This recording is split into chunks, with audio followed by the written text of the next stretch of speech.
dari bisnis, ikut diplomat, ikut pertukaran pemuda, terus banyak lah yang saya coba kemarin. Ada saya tampilkan di sini. Saya juga mulai jadi fotografer dan videografer, punya bisnis, dan juga dalam prosesnya saya juga berpikir bagaimana saya mau mengembangkan bisnis saya, apakah saya harus outsourcing atau pakai in-house team. Nah, ada banyak keputusan-keputusan yang saya ambil sampai saya bisa berada di posisi yang sekarang.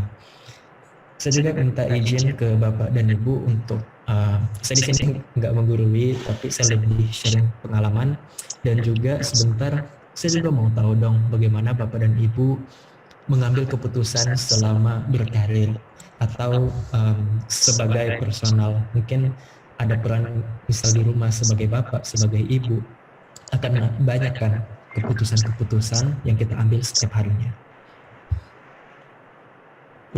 Nah, ada bisnis, diplomat muda. Mungkin kemarin ada Bapak Ibu yang belum sempat hadir. Berikut profil saya juga sempat jadi international volunteer di Malaysia. Dan di sana saya membuat video promosi pariwisata Malaysia selama 1 bulan bersama teman-teman dari negara ASEAN. Kita ada 10 negara gitu. Dan student exchange sudah ke ASEAN, Jepang, India, dan juga terakhir ada bisnis ke Korea Selatan. Mungkin anak bapak atau ibu banyak juga tuh yang suka K-pop.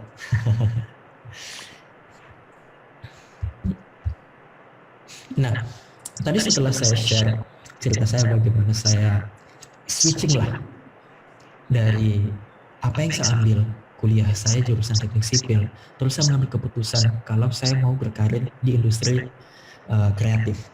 Jujur, dari awal saya berkarir di industri kreatif, saya tidak bisa dibilang ini tidak linear.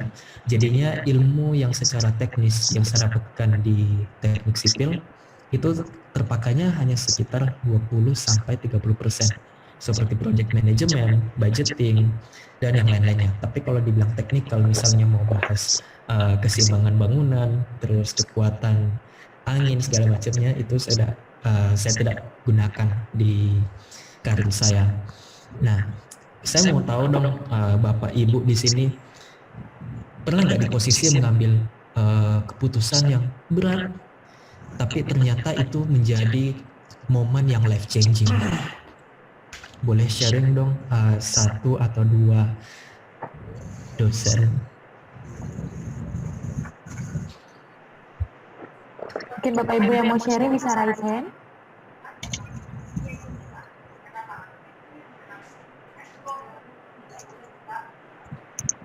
Ada Bapak Ibu?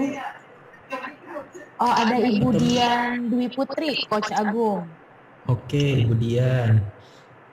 Iya, selamat siang Coach Agung. Iya, selamat siang Ibu Dian. Ya, mohon maaf saya tidak bisa on cam. Iya, mengenai tadi keputusan terbesar yang saya pernah lakukan, sebenarnya bukan terbesar juga, tapi ada satu hal. Dulu saya kan pernah jadi seorang honorer yang sebelum menjadi dosen itu, pas lulus S1 saya mengabdi di sekolah di SMA itu menjadi honorer sekitar beberapa tahun gitu. Lalu kemudian saya merasa bahwa di situ saya berada di zona nyaman. Saya ngajar sesuai dengan passion saya, ngajar gitu ya. Lalu kemudian saya berpikir sampai kapan saya harus menjadi seorang honorer gitu. Artinya saya harus improve gitu. Saya harus berkembang. Akhirnya saya memutuskan, walaupun diiming-imingi sebenarnya pada saat itu ada pengangkatan gitu ya, ada pengangkatan honorer untuk menjadi PNS, tapi belum ada hilalnya. Akhirnya saya memutuskan untuk nggak apa-apa deh, saya keluar dari honorer gitu, dari zona nyaman saya yang mengajar. Saya memutuskan untuk lanjut kuliah dengan lanjut kuliah S2 dengan bisa dikatakan itu keterbatasan, karena pada saat itu saya belum punya penghasilan tetap gitu ya. Honorer juga berapa sih penghasilannya, dan saya memutuskan untuk lanjut kuliah dan berhenti menjadi seorang honorer gitu. Dan setelah saya kuliah, setelah lulus dan akhirnya mendaftar jadi seorang dosen, akhirnya keterima. Jadi saya merasa bahwa keputusan saya waktu itu untuk lanjut kuliah dan berhenti mencari honorer itu adalah sebuah keputusan yang tepat pada saat itu. Seperti itu mungkin sharing dari saya ya. Terima kasih. Wah, keren banget Ibu Dian. Mantap banget story-nya. Makasih Bu Dian udah sharing story-nya. Berikutnya ada siapa lagi nih? Ada Ibu Sari, Coach Agung yang raise hand juga. Di WA ada orang Oh, iya, nongkrong bisa. di atas ya. Silakan Bu. Ya, terima kasih Coach Angel dan Coach Revina. Mohon izin Bapak Ibu yang lainnya sekedar ini berbagi karena ini saya rasa itu adalah keputusan terbesar yang pernah saya ambil. Yang pertama, saya dulu SMA jurusannya IPA.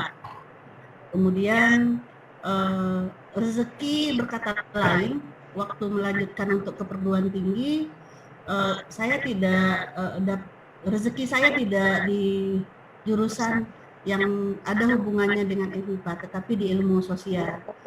Nah, ternyata keputusan saya itu membawa diri saya untuk menjadi termasuk mahasiswa berprestasi waktu itu di jurusan saya, dan saya dipinang untuk menjadi seorang dosen, dan alhamdulillah waktu itu saya lulus melalui jalur cum laude. Nah, namun ketika lulus saya ditempatkan di sebuah jurusan yang linear dengan jurusan saya waktu saya kuliah.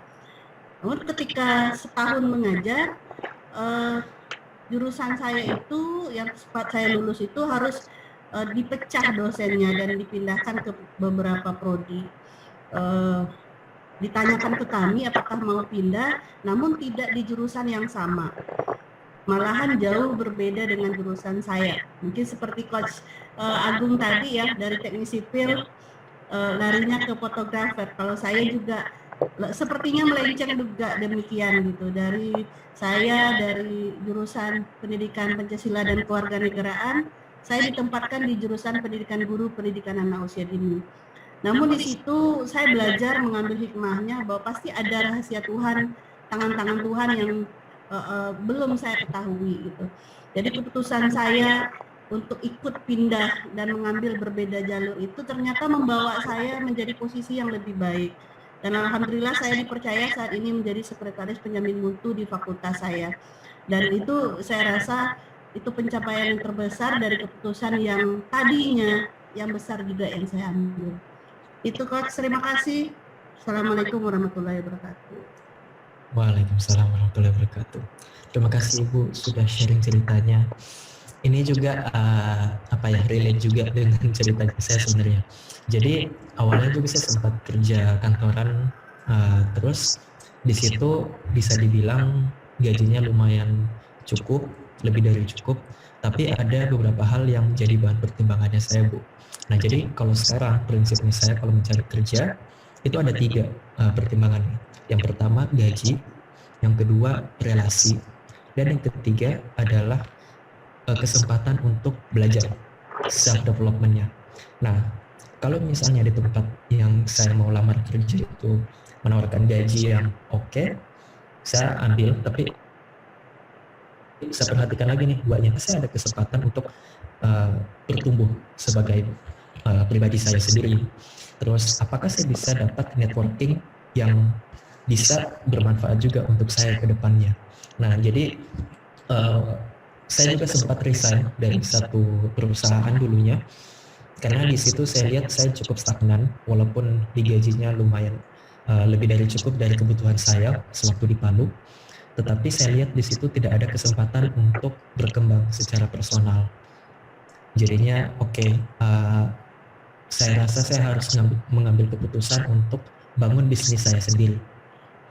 Nah, ketika saya bangun bisnis saya sendiri, di situ bisa dibilang learning curve-nya lumayan susah ya, karena semuanya saya belajar dari nol, tidak ada yang ajarkan, apalagi industri kreatif itu bisa dibilang tidak ada buku panduannya. Jadi saya coba improve, saya coba perbanyak relasi, saya tanya sana sini, ini bagaimana, sampai akhirnya saya bisa kembangkan 3 aspek itu. salary oke, networking oke, dan juga self development saya bertumbuh terus setiap tahunnya. Seperti itu. Jadi tiga pertimbangan itu yang saya selalu pakai untuk bekerja sekarang. Kalaupun dapat project-project, misal ada project video, TV komersil, saya lihat dulu kliennya ini apakah saya hanya sekedar terima gaji, terima uang dari hasil kerja, ataukah saya bisa dapat relasi yang bagus dan juga saya bisa bertumbuh di dalamnya. Kalau misalnya dua-duanya ini tidak ada, salah satunya aja, satunya, entah itu saya bisa berkembang atau saya bisa dapat networking, saya bakalan ambil. Tapi kalau dua-duanya tidak ada, saya cuma hanya dapat uangnya, itu kebanyakan saya tolak sih, atau saya kasih ke tim saya tidak involve di dalamnya, seperti itu. Karena tidak bisa bilang idealis juga, harus realistis. Ada orang di bisnis saya yang juga saya tanggung. Nah, jadi terkadang saya juga agak dilema antara idealis dan realistis. Tapi itu bisa jadi referensi juga sih, 3 pertimbangan tadi. Seperti itu. Nah, ini berhubungan juga dengan yang tadi, Bu. Jadi hidup yang berkualitas adalah hasil dari keputusan-keputusan baik yang kita ambil. Bayangkan kalau mungkin Ibu tadi tidak ambil kesempatan untuk jadi dosen. Nah, tetap bertahan di pekerjaan yang sebelumnya sebagai honorer. Itu kemungkinan Ibu tidak ada di tempat ini sekarang. Tidak bisa dikelilingi orang-orang hebat yang di sini, dosen-dosen yang mau terus belajar bersama-sama. Nah, terkadang keputusan-keputusan kecil itu yang bisa ibaratnya kasih snowball effect, memberikan efek yang semakin besar dalam jangka yang panjang. Nah, keputusan-keputusan ini yang harus dipertimbangkan agar kita bisa mendapatkan hasil yang maksimal. Nah, bagaimana caranya? Sebentar saya akan bahas di belakang. Ada tips dan triknya. Nah, jadi kita agak filosofis sedikit. Jadi kehidupan itu dimulai dari huruf B, birth, orang lahir, dan diakhiri dengan huruf D, death atau kematian. Nah, di tengah-tengahnya ada C, choices. Antara D dan D ada C, itu choices, pilihan. Banyak sekali pilihan yang diberikan kepada kita selama hidup. Tapi apakah pilihan itu semuanya baik untuk kita? Oh, tentu tidak. Makanya di sini kita belajar bagaimana mengambil keputusan dari pilihan-pilihan yang ada di depannya kita. Seperti itu. Karena ini satu refleksi juga saya. Hidup itu adalah pilihan. Pilihlah hidup yang penuh arti, penuh prestasi, dan kontribusi. Hidup sekali berarti lalu mati. Jangan, nah kalau dibilang hidup, kerja, ya mohon maaf agak kasar, monyet pun kerja cari makan. Tapi kita sebagai manusia yang derajatnya lebih tinggi, kita harus mempunyai hidup yang penuh arti. Kita harus punya prestasi dan kita juga harus punya kontribusi. Ibaratnya setelah kita meninggal, ada hal-hal baik yang terus dipertahankan di lingkungan kita. Misal kita membagikan ilmu, bagaimana time management.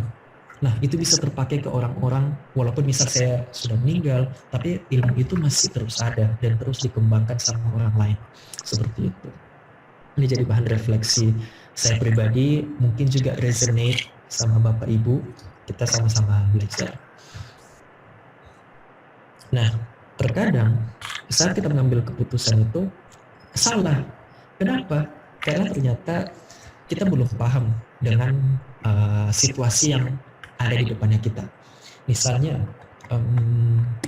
saya dikasih beasiswa dari kampus atau saya harus ambil beasiswa secara mandiri. Nah, untuk posisi mahasiswa, mungkin mahasiswa tingkat akhir, dia akan bingung, saya harus ambil yang mana ya? Apakah keputusan saya tepat? Nah, hal itu bisa muncul karena dia belum tahu apa plus minusnya, apa konsekuensinya apabila salah satu dari keputusan ini diambil. Seperti itu. Misalnya, orangnya setelah kuliah maunya berkarir di luar negeri. Tentunya kalau misalnya dia ambil beasiswa yang dari kampus, beberapa beasiswa di kampus kan mensyaratkan mahasiswa harus kembali lagi ke kampus dan berkontribusi, membagikan lagi ilmunya di sana. Nah, kalau misalnya dia ambil keputusan yang pertama, otomatis dia ambil keputusan yang salah dong. Nah, jadi ada baiknya sebelum kita mengambil keputusan, kita harus pahami dulu situasinya seperti apa, facts-nya seperti apa, fakta-fakta di lapangannya seperti apa, biar kita bisa mengambil keputusan yang objektif. Faktanya adalah ilmu decision making atau pengambilan keputusan itu adalah skill teknikal dan itu bisa dipelajari. Semua hal yang bersifat teknis itu bisa dipelajari. Dan malah bukan cuma sekedar teknis ya. Kalau kita ambil gambaran secara luas, manusia itu bisa pelajari banyak hal yang membatasinya hanya pikiran. Saat kita bilang, saya tidak bisa pelajari matematika misalnya. Iya, kita belum coba, tapi kita sudah blok di kepalanya kita. Saya tidak bisa pelajari matematika, saya lebih suka yang hafalan. Padahal sebenarnya kalau kita bersifat netral, semuanya itu bisa kok. Nah, itu dimulai dari as simple as mindset kita. Nah, jadi kita punya common ground di sini, kita punya growth mindset, bukan fixed mindset ya. Kita bisa pelajarin lah decision making skill ini. Nah, terus ada namanya, mungkin bapak-bapak atau ibu pernah dengar namanya FOMO, fear of missing out.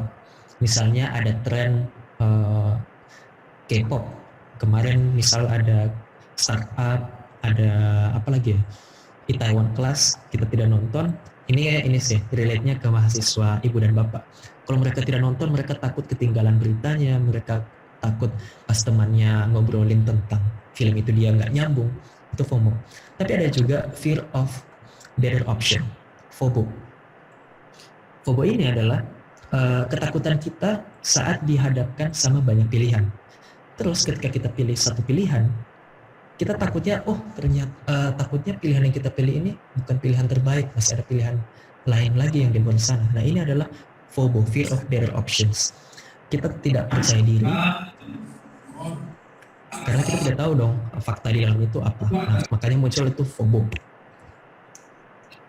Nah, ini adalah paradox of choices. Biasanya FOBO itu muncul karena terlalu banyak pilihan di depan kita, sehingga itu kita stres juga. Saya harus ambil yang mana ya, dan khawatir kalau pilihan kita itu bukan yang terbaik. Seperti itu. Mungkin Bapak dan Ibu pernah dihadapkan sama situasi yang banyak sekali pilihan di depannya, terus bingung mau pilih yang mana. Boleh share dong, Pak, Bu? Ya, betul. Ada yang mau sharing? Boleh, Coach. Oh iya, Bapak. Ada Bapak Bustan, Coach, Ya, Pak Bustan, silakan Pak. dari UNM. Oh iya, Iya, kemarin Pak Coach. Bustan juga. Iya, Kita belajar Notion ya. iya. Jujur saja, Coach, ini apa ya, semacam pilihan yang sulit saya beri semacam kesimpulan gitu. Ini kan saya sekarang posisinya sudah menjadi dosen tetap di UNM gitu. Cuma kan masih S2, rencana mau lanjut doktor atau S3. Cuma pilihan-pilihannya itu saya kan ini sudah istilahnya berkeluarga begitu, sudah ada baby dan seterusnya. Kemudian kalau saya misalnya keluar, banyaklah pilihan-pilihan karena inilah, karena itulah dan sebagainya. Di salah satu sisi kalau saya misalnya tetap di tempat atau di Makassar misalnya kuliah, tetap ada kan untuk kuliah S3. Tetapi saya misalnya merasa bahwa tidak ada semacam nilai baru mungkin kepada saya. Tetapi kalau saya keluar itu banyak mungkin ada pengalaman baru, tetapi saya merasa mungkin dari segi tantangan mungkin lebih banyak sekali ya begitu, karena mungkin daerah yang saya misalnya datangi daerah baru dan seterusnya. Nah, kedua pilihan itu sulit saya lakukan, Coach. Nah, kira-kira dengan pilihan-pilihan seperti itu ya, apa yang harus dilakukan coach untuk keluar dan bisa menentukan option yang terbaik dari pilihan-pilihan itu? Oke. Begitu saya kira, Coach. Wah, terima kasih Pak Bustan. Situasinya emang berat banget, dan sebentar di belakang juga akan saya kasih tips and trick untuk mengambil keputusan yang tepat. Tapi saya coba spill sedikit ya. Ini saya open discussion, mungkin saya bisa salah juga perspektif saya. Ibu dan Bapak boleh juga sharing perspektifnya bagaimana. Nah, kalau saya Pak Bustan, coba cari beasiswa yang bisa bawa keluarga. Kalau nggak salah ada beberapa beasiswa yang keluarga itu bisa dibawa juga ke negara tempat kita belajar. Jadinya pertama kita dapat kesempatan belajar, kita bisa explore tempat-tempat baru, plus kita bisa tetap punya family time. Ibaratnya tidak ada homesick. Seperti itu, Pak. Mungkin ada Bapak dan Ibu yang lain mau menanggapi pilihan dari Pak Bustan ini, situasi dari Pak Bustan.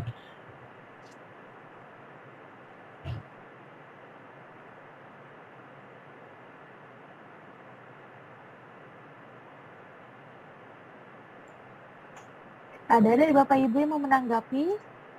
Boleh raise hand.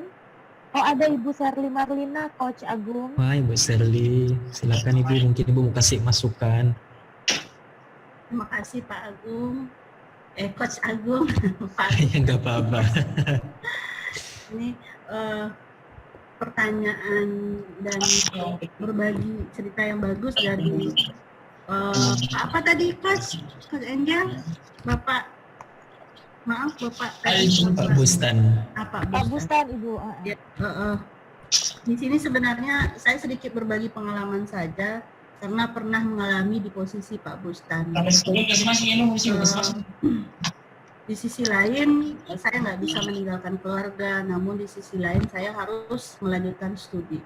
Jadi belajar dari pengalaman senior-senior, mereka memang menyarankan bagi saya coba mungkin bisa di list mana prioritasnya yang lebih banyak muncul begitu ketika memilih di dalam atau yang di luar. Mana nanti dampak atau mudarat yang lebih banyak muncul misalnya gitu apabila memilih di luar ataupun di dalam. Jadi di situ ketika saya mengaca kepada pribadi saya sendiri dan saya mendapat belajar dari para senior bahwasanya ketika kita ingin belajar kita tidak harus misalnya menyatakan bahwasanya perguruan tinggi A, perguruan tinggi B, atau dalam negeri ataupun luar negeri yang membuat kita sukses ataupun berhasil ataupun dilihat oleh orang lain. Namun yang membuat diri kita sukses itu adalah ketika kita mau belajar, menggali dan menggali ilmu di mana saja dan ke siapa saja. Dan saya memutuskan untuk ya saya kuliah di dalam negeri saja karena memang ada prioritas-prioritas yang harus saya kedepankan dan saya tidak bisa meninggalkan itu. Namun itu tidak dalam artian tidak membuat diri saya kalah dengan yang kuliah di luar negeri. Saya tetap belajar banyak referensi-referensi yang berkaitan dengan ilmu-ilmu dari luar negeri. Kita juga bisa berselancar dan itu saya gali dan saya pelajari. Dan alhamdulillah ketika duduk sama rendah berdiri sama tinggi dengan mereka yang di luar negeri saya bisa begitu. Jadi di sini yang saya rasakan adalah ketika saya mau belajar dari mana saja, dari siapa saja dan mau menggali lebih dalam dan itu membuat saya rasa dan itu membuat saya bisa duduk sama rendah berdiri sama tinggi dengan yang dari perguruan tinggi manapun. Ini itu saja Pak dan Coach, terima kasih. Assalamualaikum warahmatullahi wabarakatuh. Waalaikumsalam warahmatullahi wabarakatuh. Wah, makasih Ibu sudah sharing. Terima kasih Ibu Sherly sudah sharing. Ya, Coach Agung ada yang bertanya di kolom chat nih, Coach Ya, Agung boleh. dari Ibu Elviana. Saya bacakan ya. Terkait dengan idealistis dan realistis, apakah ada cerita yang dapat di-sharingkan Coach dalam mengambil keputusan? mending tetap idealis atau kita mending realistis saja. Misalkan peluang yang lebih baik yang realistis. Tetapi kalau diambil yang realistis, kita akan belajar dari awal lagi. Mohon sarannya coach dari pengalaman selama ini. Terima kasih. Oke. Terima kasih Bu Elviana pertanyaannya. Saya juga pernah di posisi di mana saya harus idealis dan realis. Nah, jadi tahun 2018 itu kan bencana di Palu, ada tsunami, likuifaksi dan gempa bumi. Nah, terus banyak banget tuh NGO yang masuk ke sana dan tawarkan peluang pekerjaan. Terus saya sempat kerja di salah satu NGO, tapi bukan sebagai fotografer dan videografer. Nah, saya menjadi realistis di situ. Rumah rusak, terus pemasukan tidak ada, jadinya saya harus realistis ambil pekerjaan. 6 bulan setelah saya kerja, saya coba resign, terus saya bangun bisnis saya. Tapi ternyata di situ lagi saya kepentok, Bu. Saya belum bisa ternyata jalankan idealisme saya di industri kreatif. Jadinya apa yang saya lakukan adalah saya coba ambil pekerjaan yang realistis dulu. Sembari itu saya coba jalankan juga idealis saya di luar jam pekerjaan. Mungkin kalau kemarin belajar di time management, saya sempat bilang juga misal dari jam 9 sampai jam 5 saya kerja kantoran, tetapi pagi hari saya bangun jam 4 sampai jam 8 itu saya fokus pekerjaan luar kantor. Itu yang idealisnya saya mau kerja video, saya mau buat foto, saya mau menulis buku, itu saya kerjakan di situ. Terus setelah jam kerja jam 9 sampai jam 5, nah itu kan saya fokus kerjaan di kantor. Jam 6 sampai jam 10 atau jam 9 itu saya coba belajar lagi bagaimana saya harus develop diri saya, bagaimana saya harus develop misal bisnisnya saya, karena di bisnis itu idealisnya saya di situ. Nah, jadi saran saya buat Ibu Elviana, coba, saya belum tahu situasi Ibu Elviana ini bagaimana ya, pekerjaan yang ditawarkan seperti apa, dan idealisnya ini mau bagaimana. Tapi saya sarankan untuk awal-awal ambil saja dulu yang realistisnya sambil dibangun sisi idealisnya. Nanti kalau misalnya pemasukan dari misalnya idealisnya itu Ibu Elviana mau punya bisnis, misalnya bisnisnya ini sudah bisa menghasilkan 3-5 kali dari gaji pekerjaan yang realistis ini, baru Ibu fokus ke misalnya bisnis yang tadi itu, Bu. Nah, itu yang saya praktekkan selama ini. Jadi kalau kemarin saya sudah fokus banget idealis 100%, production house saya di Palu dan Bali. Terus sekarang saya ke Jakarta, saya mau ekspansi, saya ambil pekerjaan kantoran juga. Nah, jadi untuk backup dulu, just in case saya nanti kenapa-kenapa atau misal cash flow-nya kurang lancar, saya masih ada backup plan seperti itu, Bu. Jadi udah masuk ini sih, manajemen resiko juga ya.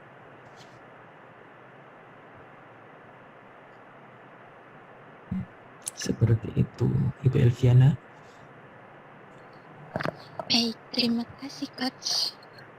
Ya, sama-sama Ibu Elviana. Ada lagi yang mau sharing pengalaman yang paradox of choices? Gak ada ya? Oh, ada. Terus Agung, kalau saya ini ya mungkin berbeda ya. Saya tuh orangnya susah mengambil keputusan. Sebetulnya saya tuh mau bisnis ya, bisnis makanan. Karena di Jogja kan prospek banget ya. Saya punya salah satu makanan yang semua orang suka dan di mana-mana laris gitu loh. Nah, terus beberapa tahun yang lalu, tapi hanya di angan-angan saja gitu loh. Nah, bagaimana saya punya, caranya bagaimana supaya punya saya tekad. Udah sekarang bisnis saya beli, misalnya saya nyewa tempat atau bagaimana, terus saya nanti mencari orang yang pintar masak gitu kan. Nah, itu mengambil keputusannya yang susah dan itu tadi manajemen bersiko, nggak mau gagal masalahnya gitu loh. Nah, itu aneh ya. Orang bisnis nggak mau gagal gitu loh. Nah, Benar. kadang itu prospek banget lah kalau saya sampai waktu itu kan saya mau bisnisnya ya soto ya. Saya melihat saya sudah ini loh. Insipit apa ya, makan soto di mana saya datangin lah ya, yang saya tahu lah ya. rasanya ya kayak gini ya. Kok ya laris gitu ya. Di mana-mana kalau Jogja itu soto tuh di mana-mana laris ya. Antrinya aja laris soto. Nah, tapi bagaimana caranya ya supaya saya punya tekad. Ayo Ratu Taliwondo sekarang bisnis ya bakul soto gitu loh. Nah, gimana caranya itu lah? Dari dulu saya tuh memulainya yang susah gitu loh. Oke. Nah, gimana caranya? Nih, terus Oke, atur Bu. nih ya. Makasih Bu pertanyaannya. Nah, kalau saya adalah caranya saya breakdown dulu Bu. Misalnya, mimpinya mau punya bisnis restoran yang besar misalnya ya. Pokoknya paling laris di Jogja. Nah, kita coba breakdown dulu. Mulai dari yang paling kecil. Kita mulai dari order dulu Bu. Misal Ibu punya grup dosen-dosen atau ada grup keluarga, Ibu coba ketik di situ. Saya ini open PO nih, open pre-order soto hari Minggu jam 7. Kalau mau bisa pesan ya. Ibaratnya Ibu tes market dulu. Kita tes marketnya, kalau peminatnya ada, baru kita injek pelan-pelan. Kalau misalnya sudah susah di-handle, misal awalnya Ibu kerja sendiri aja dulu di rumah, terus kalau misalnya sudah semakin banyak yang pesan, sudah susah di-handle, baru mulai rekrut tim, hire orang buat ngebantu. Jadi resikonya semakin kecil, tapi ya bisa kita ekspansi pelan-pelan. Seperti itu Bu. Intinya start small and then make it bigger. Pelan-pelan aja. Yang intinya sih mulainya itu loh Bu. Kalau nggak mulai-mulai susah. Jadi intinya berani melangkah dulu ya Coach Agung ya. Yes. Punya mimpi yang benar. besar, berarti kita harus berani melangkah. Yes. Mulai dari hal yang kecil, terus pelan-pelan kita kembangkan. Seperti itu. Oke. Terima kasih ya. Iya, Ada lagi Ibu. Bu Rosida? Sudah cukup Ibu? Ya. Oke, kita lanjut ya. Sekarang di belakang ada teknik-teknik mengambil keputusan mulai dari yang paling rendah sampai yang paling tinggi. Nah, gimana itu? Kita coba masuk. Oke, level keputusan itu berbanding lurus dengan konsekuensinya. Jadi, kalau misalnya level keputusan itu yang rendah, otomatis konsekuensinya juga semakin rendah. Tapi kalau level keputusan yang tinggi, konsekuensinya juga semakin tinggi. Contohnya tadi Pak Bustan, level keputusan antara beliau mau lanjut kuliah ke luar negeri atau beliau mau lanjutkan kuliah S3 di Makassar saja. Itu kan level keputusannya tinggi ya, dan konsekuensinya pun tinggi. Kalau misalnya beliau ambil keputusan A untuk kuliah di luar negeri, otomatis beliau akan kehilangan sedikit family time ya. Tapi kalau beliau ambil kuliah di Makassar misalnya, beliau kehilangan kesempatan untuk explore tempat-tempat baru, punya networking baru. Nah, ini kan level keputusannya tinggi banget dan konsekuensinya pun tinggi. Nah, kita coba breakdown mulai dari yang paling kecil sampai yang paling rendah. Terus bagaimana cara mengambil keputusannya. Nah, contoh yang paling pertama, keputusan yang mudah. Keputusan yang mudah itu tidak ada konsekuensi yang signifikan. Contohnya, hari ini mau pakai baju merah atau biru ya. Terus siang mau makan di mana.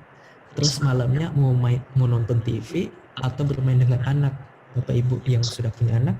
Nah, untuk keputusan-keputusan yang simple ini, yang cepat dan tidak punya konsekuensi signifikan, kita harus ambil keputusan yang cepat saja. A atau B? A. Oke, selesai. Tapi kadang kita bingung, toolsnya apa? Nah, toolsnya semudah point flip. Ini yang biasa saya pakai. Misal hari ini saya naik kereta atau naik motor ke rumah teman. Ya udahlah, mungkin naik kereta akan sama biayanya sama naik motor. Saya coba point flip, oke, naik kereta, oke, langsung berangkat. Jadi waktu untuk mengambil keputusan semakin sedikit, pikiran juga semakin kurang isinya, maksudnya tidak terlalu ribut, tidak terlalu berisik di dalamnya, dan kita bisa langsung lanjut ke next step-nya, ke step yang berikutnya, seperti itu. Terus ada juga yang kedua, mungkin kalau Bapak Ibu pakai jam tangan, ini bisa dibagi dua, pilihan A, pilihan B. Misal tadi mau pakai baju biru atau baju merah ya besok. Nah, pilihan A misalnya baju merah, pilihan B pakai baju biru. Kita lihat jam, terus lihat ini yang jarum detiknya. Dia di daerah mana? Di area A atau B? ya udah langsung pakai yang A aja. Jadi ibaratnya jangan terlalu pusing untuk tingkat keputusan yang mudah ini. Jangan buang-buang banyak waktu karena ada hal-hal yang lebih penting loh buat dilakuin. Ibaratnya kita semua punya waktu 24 jam. Don't stress about it untuk keputusan-keputusan yang kecil. Sekarang kita fokus untuk keputusan-keputusan besar yang bisa kasih impact yang lebih besar ke kita. Nah, keputusan sedang ini punya konsekuensi tapi tidak ada efek yang signifikan. Misalnya bapak atau ibu mau bisnis trip, terus hotelnya mau hotel A atau hotel B, terus misalnya mau berangkatnya pakai kelas ekonomi atau kelas bisnis. Nah, ini ada konsekuensinya kan. Kalau misalnya ibu pilih hotel A, hotel ini dekat dari bandara misalnya, otomatis untuk bergerak dari bandara ke hotel itu lumayan dekat. Makanan juga misalnya dekat-dekat dari situ. Tapi ada pilihan juga hotel B misalnya. Hotel B mungkin lebih jauh dari bandara, tapi dari sisi fasilitas, pelayanan itu lebih baik. Nah, ini punya konsekuensinya kan, tapi tidak ada efek yang signifikan. Misal juga kalau kita mau naik kelas ekonomi atau kelas bisnis berangkatnya, ada konsekuensinya. Kelas ekonomi, kelas bisnis lebih nyaman, tapi tidak ada efek yang signifikan. Tetap sama-sama kita bakalan sampai ke tujuan seperti itu. Nah, kalau keputusan yang sedang, kita coba outsource ke orang lain yang lebih paham. Kasih kriteria yang spesifik, terus terima saja saran dari dia.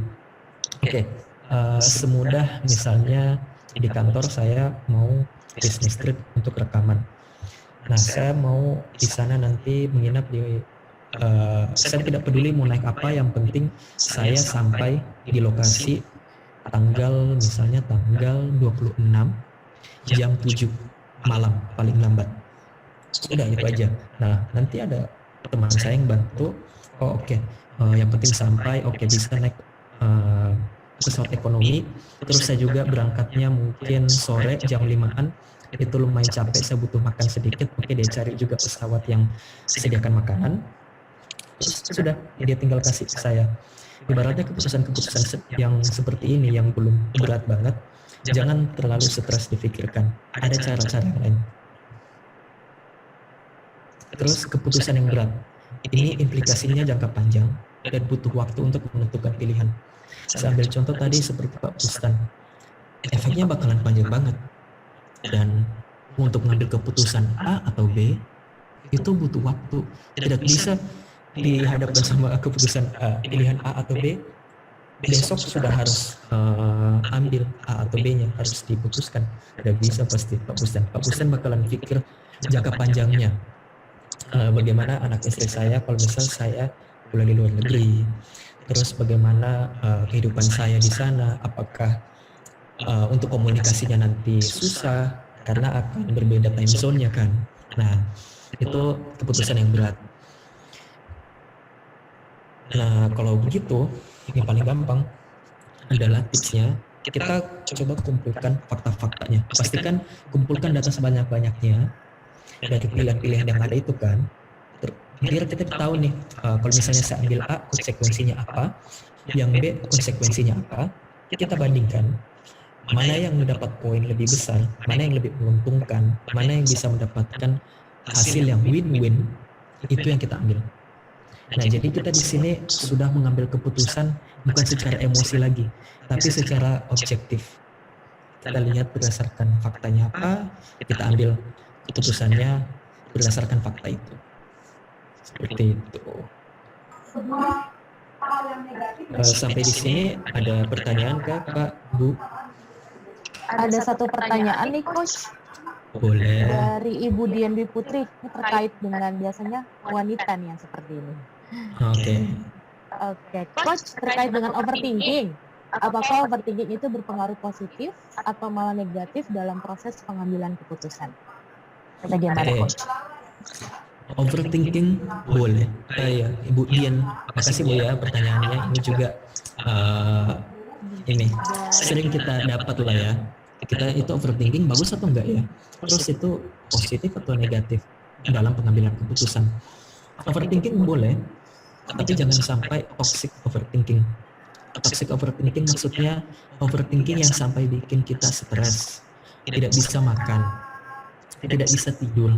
Nah, itu overthinking yang sudah berlebihan dan itu toxic. Overthinking yang maksudnya positif adalah overthinking yang deep thinker. Kalau saya ambil ini harus bagaimana, konsekuensinya apa, dan overthinkingnya tidak berlebihan, tidak lebih, misalnya tidak lebih dari 3 hari. Kalau misalnya sudah lebih dari 3 hari, 5 hari, sampai berbulan-bulan, itu sudah toxic overthinking. Intinya, kalau misal pilihannya berat, kumpulkan data-data objektif, bandingkan antara pilihan A, B, C, seberapa banyak pun pilihannya, terus kita bandingkan satu-satu. Kita coret yang menurut kita kurang bagus, coret, kita lihat mana yang lebih oke, ambil.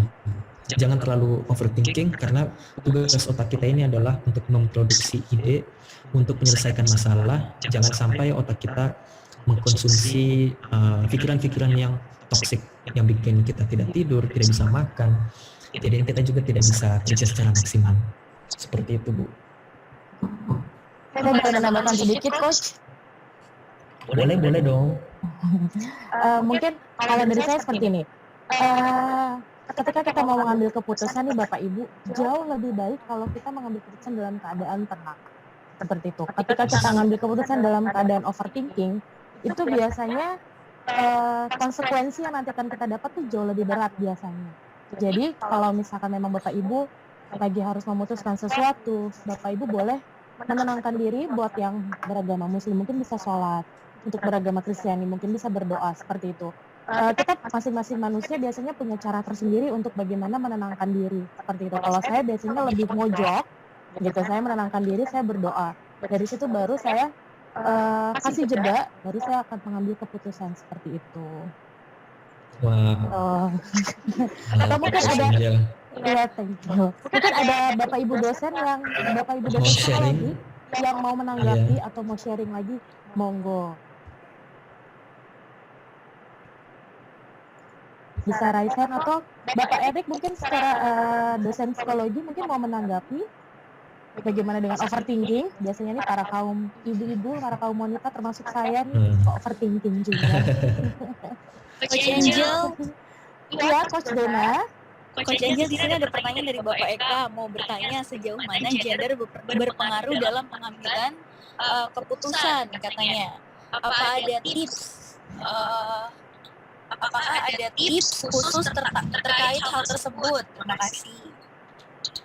Oke. Terima kasih pertanyaannya. Kalau gender itu berpengaruh banget ya. Jadi kalau secara sains, otak perempuan mereka mengambil keputusan berdasarkan emosi biasanya, berdasarkan feeling. Tetapi kalau laki-laki mengambil keputusan berdasarkan logika, fakta. Nah, itulah kalau di sini ada tipsnya biar bisa balance, terutama untuk Bapak Ibu yang sudah berkeluarga, itu bisa diajak diskusi pasangannya, bisa diajak diskusi suami atau istrinya, kira-kira menurut Bapak gimana ya, kira-kira menurut Ibu bagaimana ya, biar bisa dapat jalan tengahnya. Karena jujur, ini kalau perspektif saya kebanyakan mengambil keputusan juga itu berdasarkan logika. Kadang saya tidak pakai feeling. Nah, sementara feeling juga dibutuhkan untuk mengambil keputusan. Mungkin ada Bapak Ibu dosen yang mau menanggapi pertanyaan ini. Sejauh mana gender berpengaruh dalam pengambilan keputusan? Biar kita bisa lebih banyak lagi perspektifnya. Oh iya, Ibu Tessa ya. Ibu Tessa Anisan, Coach. Ya, Ibu Tessa. Silakan Ibu Tessa.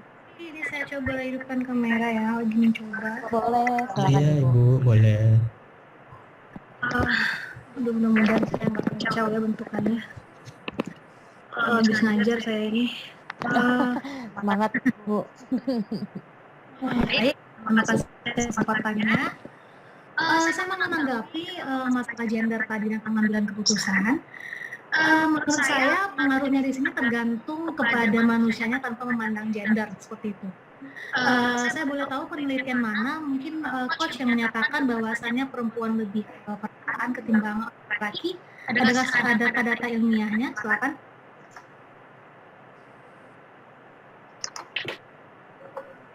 Ya, halo. Iya. Cek, Coach.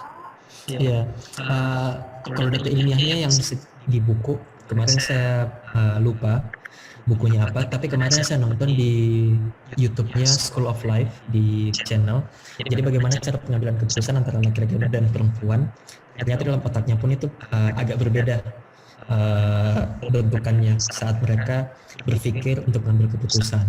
Nah, mungkin kalau dari Ibu bisa lebih jelaskan nih, kira-kira bagaimana sih pengambilan keputusan antara laki-laki dan perempuan, biar kita bisa lebih banyak lagi perspektifnya di sini, biar nggak melenceng gitu. Jadi perspektif mungkin berbeda-beda ya Pak. Dari yang saya pelajari seperti itu, pengambilan keputusan itu bergantung kepada yang pertama itu ketenangan seseorang itu dalam mentalitasnya. Kemudian di luar dia perempuan atau laki-laki ya. Kemudian yang kedua itu menurut saya dari prioritas yang atau dari timeline yang sedang mereka hadapi dalam kehidupan mereka seperti itu. Nah, jadi kan setiap orang kan mengambil keputusan berdasarkan prioritas dan timeline kehidupannya gitu. Nah, di sini yang tadi untuk masalah gender tadi, bagi saya pribadi itu merupakan sebuah konstruksi bagi saya, sekalipun itu ada di dalamnya data yang jelas seperti itu. Kenapa demikian? Karena saya pribadi bersama suami saya, begitu ya, terkadang suami malah menyebutkan bahwa saya lebih logis daripada beliau begitu dalam mengambil keputusan, dan itu saya maknai bukan karena saya perempuan atau laki-laki, tetapi karena pada saat itu saya memiliki ketenangan yang lebih dan memiliki waktu yang lebih juga untuk mengambil keputusan yang tepat seperti itu dengan berbagai macam kemungkinannya. Dan kemudian mungkin di sini kalau bukan ke gendernya, lebih ke perannya yang saya tekankan, mungkin perbedaannya antara laki-laki dan perempuan dalam mengambil keputusan. Perempuan itu pada masyarakat kita diberikan beban ganda seperti itu. Dalam artian perempuan dia berkarir, kemudian sebagai ibu begitu. Mereka dituntut untuk sempurna di dalam kedua hal itu. Tapi apakah sebaliknya kita lihat laki-laki, beliau atau laki-laki pada umumnya tidak dituntut gitu untuk sempurna mengelola rumah tangga seperti menyapu, ngomong anak gitu kan, memasak. Mereka tidak dituntut untuk itu. Tetapi mereka memang distereotipkan gitu untuk aktif di luar sana gitu, di ruang publik gitu sebagai seorang laki-laki dalam mencari nafkah seperti itu. Sementara perempuan pada saat ini gitu, posisi mereka memang serba salah gitu. Maksud saya, kalau misalnya masyarakat nih yang menilai perempuan sekolah tinggi-tinggi buat apa? Kan ujung-ujungnya dapur semua kasur, benar apa tidak? Ya benar ya, sepertinya seperti itu. Ngapain tinggi-tinggi? Kemudian apalagi ya ketika dia sudah S2, apalagi sudah S3, kemudian dia hanya menjadi ibu rumah tangga saja, oh itu pasti seluruh masyarakat akan berpikir, wah tidak faedah ya pendidikannya seperti itu. Percuma saja gitu beliau sampai menuntut ilmu ke negeri Cina, tapi akhirnya ngomong anak. Padahal ngomong anak jadi ibu rumah tangga itu bukan hal yang gampang dan sepele seperti itu. Maksud saya di sini artinya masyarakat kita tuh memang sudah ada di dalam sebuah konstruksi yang sangat-sangat sulit untuk diruntuhkan seperti itu. Nah jadi dalam perihal pengambilan keputusan menurut saya laki-laki dan perempuan memiliki kemampuan yang sama, bergantung kepada seperti yang disampaikan oleh Coach Dona tadi, itu mungkin ya dari ketenangannya dalam mengambil keputusan, kondisi yang memang sedang mendukung seperti itu. Nah itu kan pandangan saya pribadi. Nah jadi di sini bagi saya memang di masyarakat kita tuh sudah mengakar begitu ya stereotip seperti itu gitu. Sebagai perempuan saya walaupun tidak secara jelas terjadi opresi begitu ya, tetapi memang dalam kehidupan kita bermasyarakat perempuan itu dituntut serba bisa semuanya gitu. Padahal tidak kalah multitalentanya itu atau multitaskingnya itu jatuh kepada beban ganda. Seharusnya dalam rumah tangga itu menurut saya gitu, laki-laki dan perempuan itu berkomunikasi gitu, saling berkolaborasi. Dan saya yakin mungkin ibu-ibu yang sudah senior di sini juga bapak-bapak sudah melaksanakannya gitu, apalagi yang mudah-mudahan insya Allah yang pikiran terbuka bahwasannya pekerjaan rumah tangga itu bisa digodok bersama-sama seperti itu, tidak tergantung gendernya entah laki-laki ataupun perempuan seperti itu. Dan mengenai logis atau perasaan tadi, memang ada penelitian seperti itu. Kita juga lupa ya, sama-sama lupa kita Coach. Nah di sini perempuan kenapa kadang-kadang dia lebih ke perasaannya, apalagi jika mereka ini mau ini ya haid atau misalnya sesudah itu memang ada perubahan hormonal di dalam dirinya. Mungkin lebih ke sana kali gangguannya ya Coach ya, misalnya dia lagi PMS gitu terus ngambil keputusan itu mungkin tidak jernih gitu, tetapi dalam keadaan dia normal biasa, dalam keadaan tenang seperti itu, barangkali saya rasa laki-laki dan perempuan sama-sama bisa mengambil keputusan yang tepat gitu apapun kondisinya gitu. Seperti itu mungkin dari saya, terima kasih, mohon maaf. Yes, setuju banget coach. Setuju banget Bu Tessa, mohon maaf. Setuju banget. Jadi pengambilan keputusan itu dipengaruhi banyak hal sih, kayak seperti tadi lingkungan, terus kondisi emosionalnya bagaimana, deadline-nya. Setuju banget. Dan tadi setuju banget sama Ibu Tessa bilang laki-laki dan perempuan mempunyai kompetensi yang sama untuk mengambil keputusan yang berat terutamanya. Thank you banget. Terima kasih Ibu Tessa. Dari Coach Dona sepertinya raise hand, boleh Coach Dona? Ada yang mau disampaikan? Baik, mohon maaf sebelumnya saya belum bisa open cam karena saya sudah di jalan. Saya setuju sekali dengan apa yang disampaikan oleh Ibu Tessa ya barusan ya. Ya betul ya Ibu Tessa. Setuju sekali bahwa mungkin menurut beberapa perempuan yang lebih dominan kepada logika itu keputusan itu tidak berdasarkan gender, betul sekali. Nah ini menurut saya adalah sebagian dari perspektif ya, karena yang namanya penelitian itu biasanya kalau dibawakan atau disampaikan secara material seperti ini kita ambil ya suara paling banyak, bukan begitu Coach Agung? Jadi memang apa yang saya pelajari sejauh ini juga pengambilan keputusan itu bila mana bergantung dengan gender laki-laki itu biasanya lebih tenang katanya, lebih baik daripada apabila mengambil keputusan seperti itu, sedangkan perempuan lebih menggunakan perasaan. Namun secara saya pribadi saya juga termasuk orang yang bisa dibilang mungkin jadwal saya bisa dibilang padat, tapi saya juga bisa cukup menenangkan diri untuk mengambil suatu keputusan seperti itu. Nah, di sini juga ada tanggapan dari Bapak Perdana ya dari Universitas Negeri Makassar kalau tidak salah. Izin Coach, banyak hasil penelitian menunjukkan bahwa gender hanya mempengaruhi bagi pengambilan keputusan untuk hal-hal tertentu yang menuntut kompetensi atau resiko tertentu. Untuk yang telah menikah, pengambilan keputusan cenderung dikomunikasikan bersama, lebih setara soal gender dalam pengambilan keputusan. Betul sekali. Jadi ada berbagai macam keputusan ya, ada keputusan yang bisa diambil alih secara pribadi, ada juga yang secara bersama-sama seperti itu. Namun di sini nampaknya yang sedang diangkat oleh Coach Agung adalah dari hasil kebanyakan penelitian itu ketenangan biasanya lebih dimiliki oleh para lelaki ya, seperti itu. Makanya kita sebagai kaum hawa juga butuh pendamping ya laki-laki untuk sedikit menenangkan kita, karena itu dia tadi kita sebagai perempuan secara tidak sadar dan sadar dituntut untuk menjadi makhluk yang multitasking seperti itu, sedangkan laki-laki jangankan multitasking, sedang membenahi mobil yang rusak saja dipanggil berkali-kali. Seperti ayah saya panggil satu kali dengan nada yang lebih ayah, kedua kali ayah, ketiga kali ayah, saya sambil melotot. Pada saat dia nengok saya lagi melotot. Apa sih kamu kok manggil sambil melotot? Maaf nih, dari tadi saya udah manggil. Jadi memang kalau tentang ketenangan itu ya kita butuh waktu ya seperti itu. Jadi di tengah daripada kesibukan kita yang bisa dibilang multitasking ini, kita butuh waktu yang lebih banyak daripada laki-laki seperti itu, karena laki-laki kan mungkin ya, saya juga tidak tahu, belum pernah menjadi laki-laki, pressure-nya itu hanya dari satu pihak, sedangkan perempuan dari banyak pihak seperti itu. Mungkin boleh nih ini ada Pak Doni nih, keputusan perempuan lebih banyak pertimbangan, sedangkan laki-laki cenderung buru-buru, opini saya seperti itu. Nah, mungkin ada benarnya.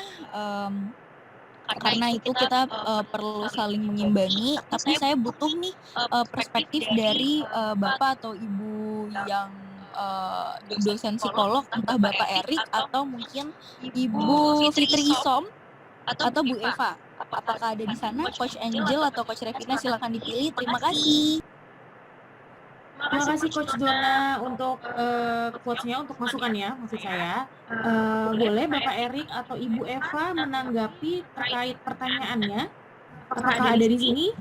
Bapak Erik, mungkin raise hand. Oh sudah ada nih Bapak Erik ya? Silakan Ibu Fitri. Coach, silakan.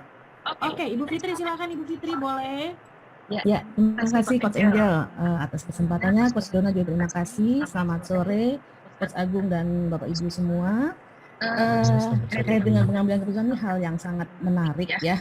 Terutama sebenarnya tujuan kita kan dalam mengambil keputusan ini selain untuk diri kita juga untuk anak didik kita nanti gitu kan ya. Bagaimana mereka bisa mengambil keputusan di saat mereka sedang masa-masa yang labil ya, karena mereka peralihan dari remaja ke dewasa seperti itu. Jadi kalau dilihat dari beberapa penelitian yang di browsing gitu ya, memang peran gender itu sedikit banyak mempengaruhi, tetapi banyak faktor-faktor juga yang mempengaruhinya yang lain selain tadi ada ketenangan ya, ada apa namanya tadi yang Bapak Ibu sebutkan deh ya, tapi ada juga beberapa hal Bapak Ibu itu yang bisa mempengaruhi adalah dukungan sosial juga ya. Selainnya adalah dukungan sosial dari orang tua, bagaimana dia diasuh ya, pola asuhnya dia, apakah dia dulu banyak diberikan kesempatan ya untuk mengambil keputusan sejak dari kecil gitu ya. Kemudian kalau misalnya berbeda ya ketika menurut saya anak-anak yang biasa dipilihkan ya sejak kecil ya atau diarahkan dibanding dengan anak yang gelinding sendiri ibaratnya gitu ya, artinya mereka memiliki banyak kesempatan untuk memutuskan gitu ya. Jadi itu salah satunya adalah dukungan sosial dan pola asuh. Kemudian juga tadi saya katakan di pertama adalah tahap perkembangannya gitu. Di tahap perkembangan kita bicara tentang remaja, laki-laki dan perempuan itu sangat hampir mirip ya. Mungkin kalau misalnya kita bisa main gender tuh mungkin ketika kita sudah dewasa, tapi ketika kita bicara tentang remaja atau anak-anak ke bawah itu hampir sama gitu.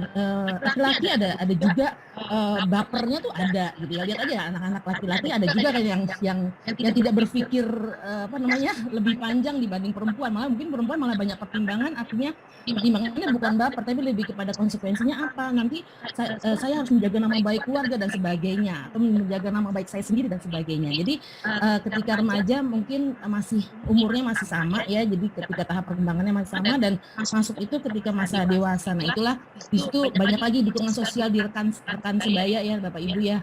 Di situ ada kolega, kemudian ada mungkin kita bertemu dengan mahasiswa, banyak orang yang banyak mempengaruhi diri kita gitu. Jadi mungkin itu yang bisa saya share ya, beberapa hal yang bisa mempengaruhi pengambilan keputusan.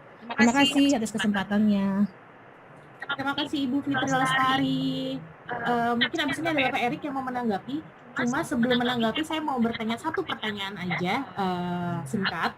Kalau misalkan memang tadi pengambilan keputusan itu disesuaikan sama kedewasaan, ada nggak sih batasan umur, seberapa umur seorang laki-laki atau perempuan itu dikatakan oh orang ini sudah cukup dewasa untuk mengambil keputusan dengan usia seperti ini, seperti itu. Mungkin Bapak Erik atau siapa yang mau bantu menjawab? Terima kasih. Ya, izin Coach, mungkin tadi Ibu Eva ya, Ibu Eva raise hand ya? Iya. Ya, saya persilakan dulu ya, Maaf, Coach. tadi baru sholat soalnya. Ada dua hal ya yang mau saya komentari. Yang pertama adalah gender. Jadi kalau dalam teori psikologi, gender itu kita tidak bicara laki-laki dan perempuan. Kita bicara tentang peran. Gender itu adalah dibentuk oleh lingkungan sosial. Jadi laki-laki gini. Gender itu ada tiga ya, feminin, maskulin, dan androgini. Feminin itu adalah sifat-sifat seperti pemalu, tidak percaya diri, penyayang, gitu yang banyak dimiliki oleh perempuan. Jadi apakah ada laki-laki memiliki sifat feminim? Oh ada. Nah kalau maskulin itu apa? Dia percaya diri, keras kepala, egois, berani, dan seterusnya. Pengambilan keputusan itu biasanya ada di sifat maskulin yang sifat maskulin gitu ya, laki-laki. Ada nggak perempuan-perempuan yang kayak gitu? Ada, gitu. Nah, yang ketiga adalah yang paling bagus sebenarnya adalah androgini, yaitu dia memiliki sifat perempuan tapi juga memiliki sifat laki-laki. Jadi dia tahu persis kapan dia harus bersikap seperti feminim dan kapan dia harus bersifat maskulin. Dan biasanya orang-orang kayak gini adalah orang-orang yang sukses, karena kadang-kadang kita dibutuhkan kemaskulinan kita gitu ya, dan kadang-kadang kita juga dibutuhkan kefemininan kita. Jadi kalau kita bicara gender, itu bukan bicara laki-laki perempuan, tapi peran sosial. Gitu. Satu. Yang kedua pertanyaan tadi adalah kedewasaan itu berapa ya? di psikologi itu ada kematangan dan kemasakan gitu ya. Pribadinya matang berarti bersifat psikis gitu. Jadi tidak bersifat usia. Kadang-kadang ada anak-anak yang umur 15 tahun tapi matang banget kepribadiannya. Bukan masa ya, tapi matang gitu ya. Kenapa? Karena dia ditinggalkan oleh orang tuanya, dia harus bekerja, dia banyak tuntutan, maka lebih matang dari mereka yang berumur 21 tapi masih disuapi oleh ibunya. Ada nggak? Wah, ada. Sekarang itu saya cukup banyak menerima banyak cerita anak 21 masih disuapi ibunya. Kenapa? Sibuk ya dengan kuliahnya sampai nggak sempat makan, sampai disuapi oleh bapak ibunya. Nah, jelas kematangannya akan berbeda. Jadi kematangan itu usia berapa tergantung bagaimana dia menghadapi hidup ini sesungguhnya. Itulah yang mempengaruhi orang menjadi matang atau tidak.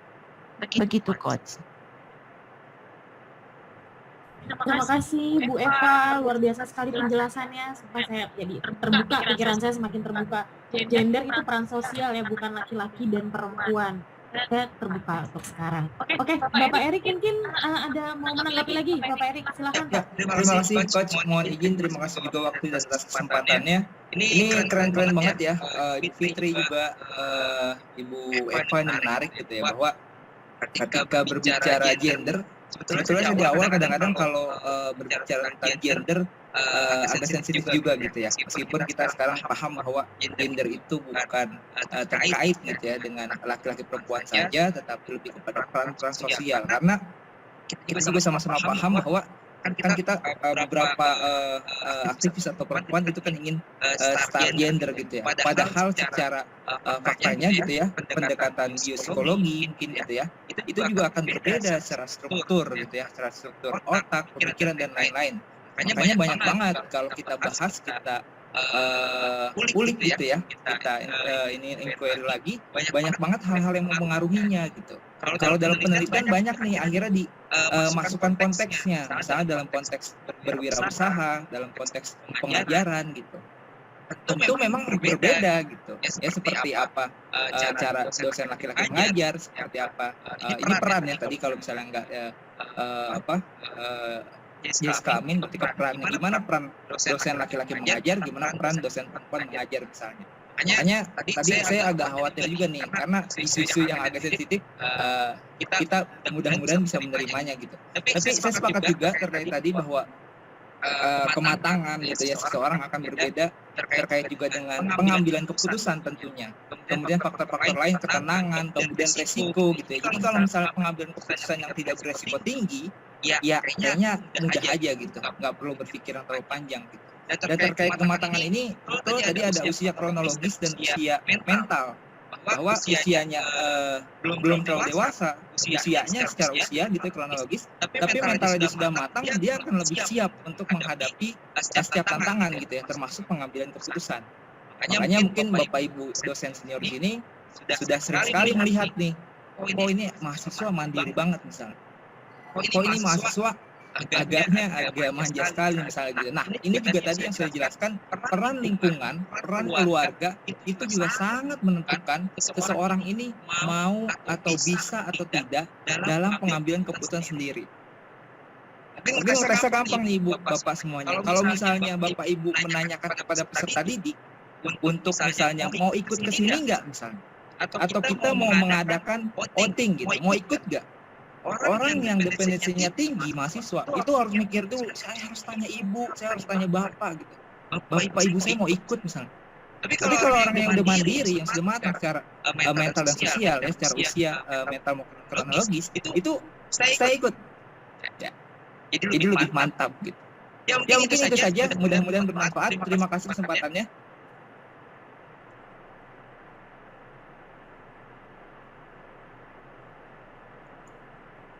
Saya kembalikan kepada Coach Angel atau Coach Agung, silakan. Oh iya, terima kasih banyak Pak Erik. Saya juga pernah di-share tadi masalah mental age dan physical age sama kakak sepupu saya yang psikolog juga. Jadi dibilang manusia itu sebenarnya punya dua usia, ada yang physical age dan ada juga yang mental age. Nah itu tadi yang Pak Erik bilang, Pak mental age-nya sudah lebih dewasa nih, makanya dia bisa mantap ambil keputusan. Jadi terima kasih banyak Pak, Bu untuk sharing-sharingnya, kita bisa dapat banyak perspektif dari pengambilan keputusan ini. kita lanjut materi yang ini lebih case study sih. Nah, ini sebenarnya mau buat breakout room, tapi kayaknya sudah tidak sempat karena kita tinggal 12 menit waktunya. Jadi kita masuk ke sesi diskusi. Saya coba buat case study dan kita coba ini cari. Sorry, Coach Agung potong, masih ada waktu sampai pukul 18 kok. Jadi kalau mau di breakout room masih bisa. Oh iya, oke. Boleh deh di breakout room 4 breakout roomnya. Terus ada case tadi ini. Joe adalah seorang dosen di salah satu universitas di Indonesia. Suatu hari, Joe mendapatkan tugas untuk melakukan penelitian di Thailand.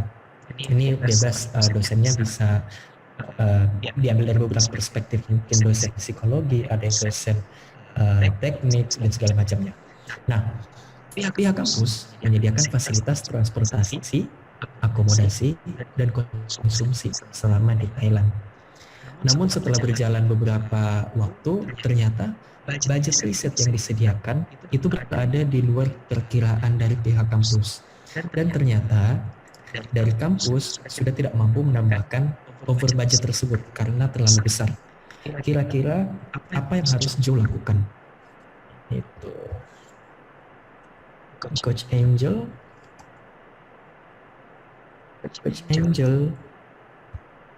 Mari, ya hadir Coach. Gimana Coach? Jadi mau dibagi breakout rooms berapa grup ini kita Coach? 4 aja breakout roomnya, biar nggak kebanyakan. Oh boleh. Nanti di dalam bisa diskusi, sharing langsung. Nanti sekalian saya bisa masuk ke breakout roomnya. Boleh. Coach Ravina boleh dibantu Coach? Tadi saya sudah. Oke. Boleh Coach, ini sedang dibuat breakout roomnya. Oke, ditunggu sebentar Bapak Ibu. Saya cek.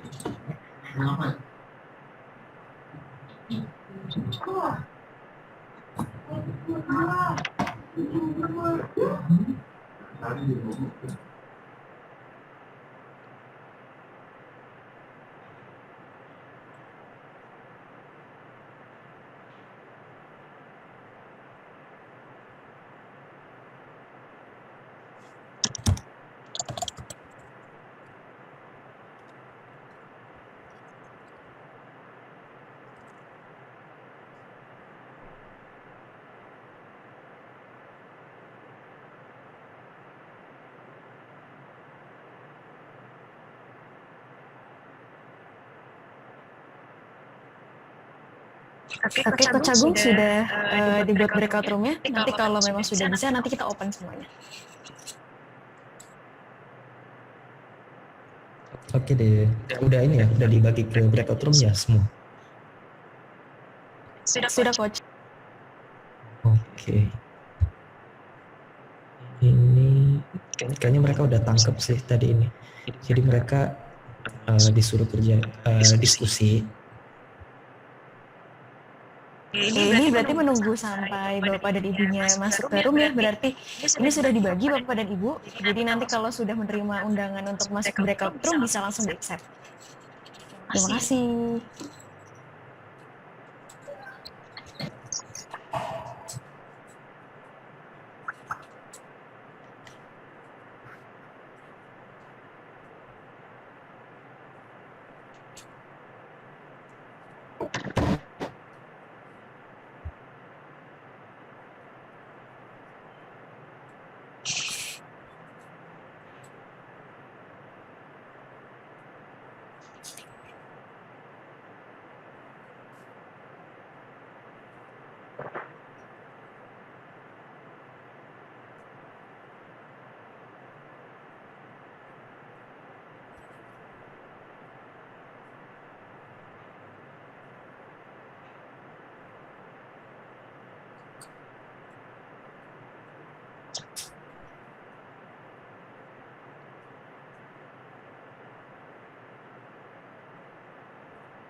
Halo, Bapak dan Ibu, silakan untuk pindah ke breakout room-nya masing-masing.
Halo, Bu Tessa. Iya, Bu Tessa, sekarang kita sedang ada aktivitas dalam breakout room. Jadi saya akan mengundang Bu Tessa ke dalam breakout room ya, Bu. ya, saya di room 3 ya, Bu, tadi. Oh iya, saya masukkan lagi ke room 3. Terima kasih, Bu. Iya, terima kasih, Coach.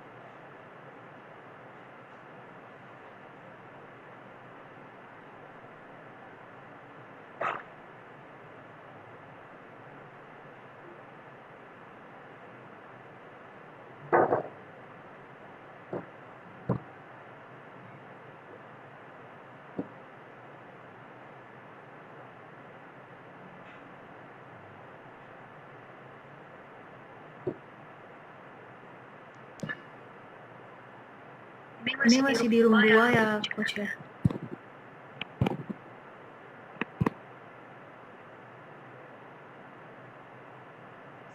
Iya, kenapa Ibu Tessa? Saya mau join, tapi ini masih di room 2 gitu. You have to be assigned to room 2. Oh, oke deh. Sebentar ya, Ibu. Iya.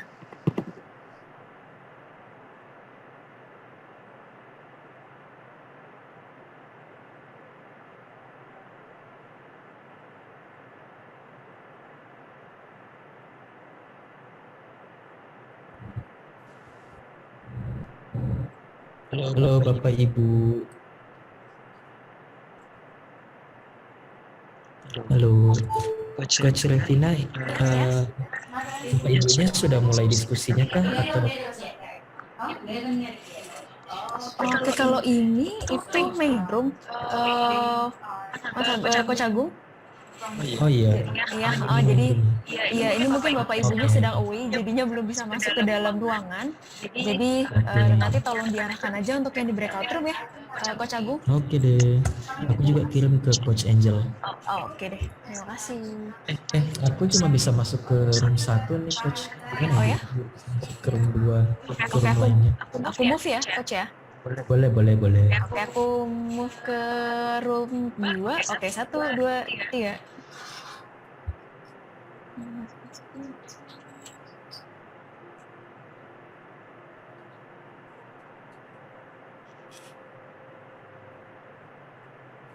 Selamat sore, Bapak dan Ibu yang baru bergabung.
Halo coach. Ya coach. Ya,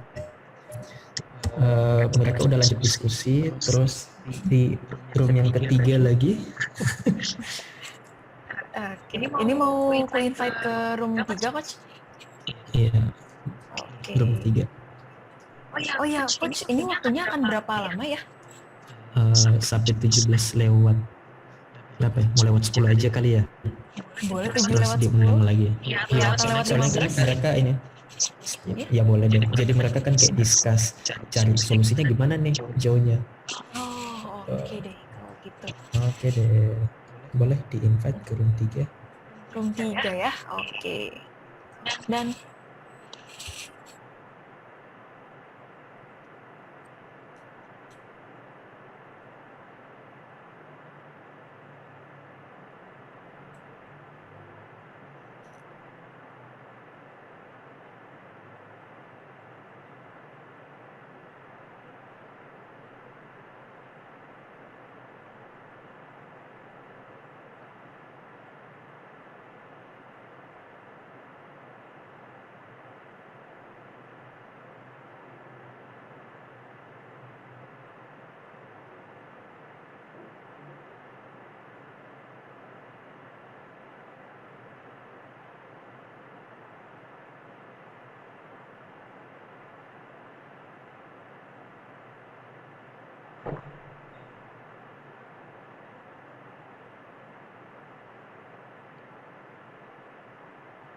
Oke, room 3 mantap, lagi aktif banget diskusinya.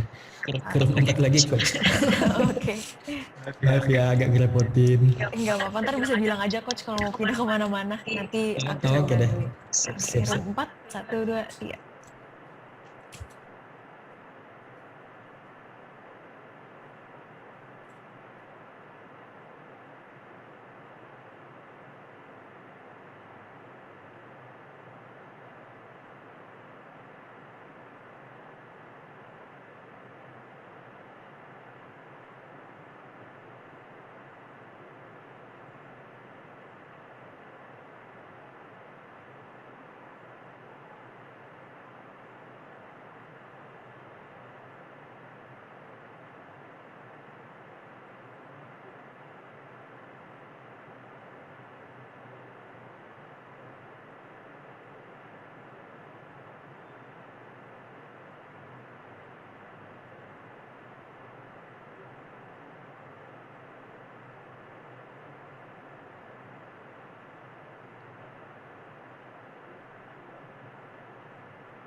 Halo, selamat sore. Assalamualaikum Ibu Vina.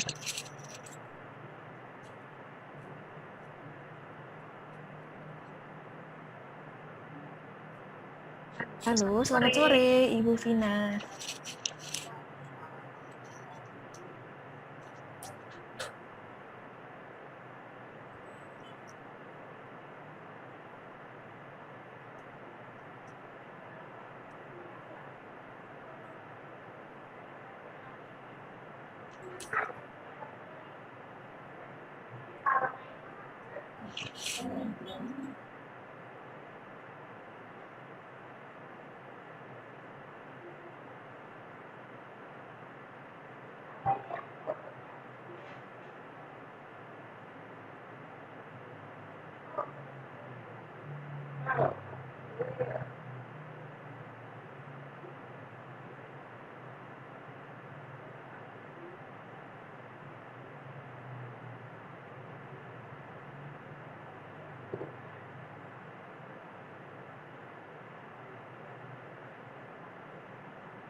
Mungkin ya memang langkah di awal itu cara menyusun anggarannya itu yang apa namanya kurang cermat sehingga budgetnya bisa membesar seperti itu. Jadi buat saya secara pribadi kalau saya ada di posisi Pak Jo ya itu tadi saya harus bisa mempres pengeluaran yang mungkin tidak terlalu urgent, kemudian mencari sponsor yang bisa bekerja sama dengan saya untuk bisa menyelesaikan penelitian itu. Karena kalaupun saya harus berhenti berarti kan harus mengembalikan ya dananya. Tapi kalau memang resikonya lebih sedikit dengan cara mengembalikan itu jauh lebih baik daripada harus melanjutkan tapi dana yang dibutuhkan jauh lebih besar daripada saya harus mengembalikan. Jadi mungkin seperti itu dari saya. Tugas kelompok nih kayaknya. Ini aku masuk di ruang Mantap banget Ibu Suci. Gimana dari Bapak dan yang lain ada tanggapan kah atau mungkin Sampai jam 7. punya perspektif yang lain dari masalah ini? Silakan. 3 minggu. Izin berpendapat, Coach. Iya boleh Pak. Ya, saya mengandaikan begitu ya, kalau saya berada di posisi Pak Jo begitu ya, sudah 1 minggu di Thailand untuk penelitian, kemudian dana kurang begitu. Tentu yang harus yang awal akan saya lakukan begitu ya, itu adalah menghubungi para kolega saya di Indonesia begitu ya, mungkin yang terdekat dulu. Mengapa saya akan mencari ya pasti tentu sponsorship. Nah, kalau swasta mungkin akan sulit begitu ya. Tapi kalau kolega-kolega itu mungkin akan lebih mudah. Saya akan menawarkan mereka untuk tentu karena ini penelitian internasional ya, karena ini mengandai-andaikan ya kasusnya ya. Ini adalah penelitian nasional sehingga tentu hasilnya pun harus standar internasional begitu ya. Dalam hal ini misalkan hasilnya itu risetnya artikel Scopus begitu ya kalau di kami itu.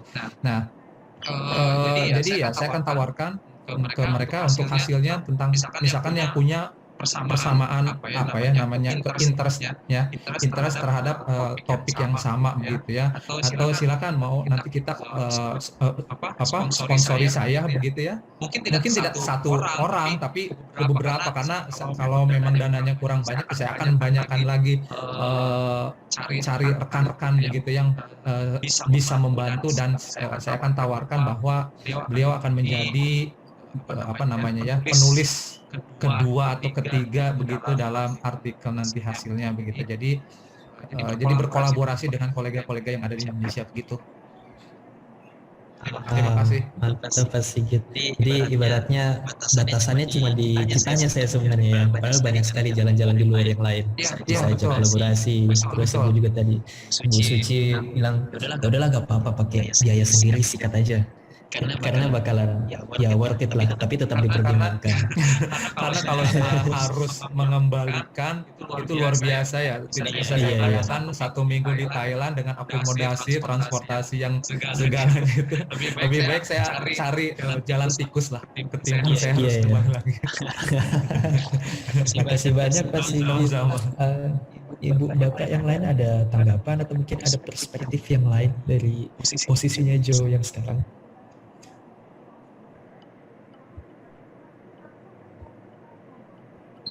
Coach. Iya, silakan Ibu Mutia. Saya nggak tahu posisinya apakah S2 atau S3. Karena kalau S3 biasanya profesor itu akan bertanggung jawab dengan posisi PhD kandidat gitu. Jadi harusnya awal yang dilakukan adalah dibicarakan dengan promotor itu. Jadi nanti kita cari solusi sama-sama. Karena saya juga pernah mengalami beasiswa di Indonesia itu biasanya terlambat datang. Cari dana yang lain oleh beliau gitu supaya saya bisa tetap jalan baik riset maupun kehidupan di tempat studi saya. Kira-kira seperti itu Coach. Langkah awalnya adalah bicarakan dengan promotor. Terima kasih. Baik, terima kasih Ibu Mutia. Yang lain, Ibu Bapak ada tanggapan atau mungkin perspektif yang lain? Kita punya waktu sampai 17.15 sebelum kembali ke ruangan utama atau main room. Izin dulu sekalian, mungkin Pak Sigit atau Ibu Suci. Cek.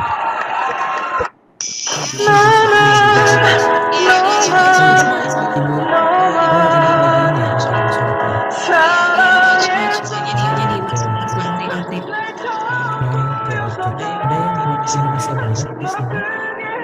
Saya minta tolong Bapak Ibu Indonesia Barat untuk lead diskusinya sembari saya jalan ke ruangan yang lain.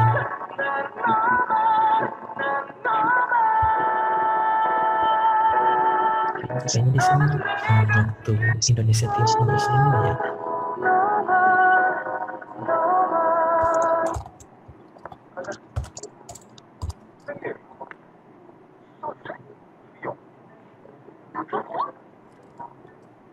Izin berpendapat Coach.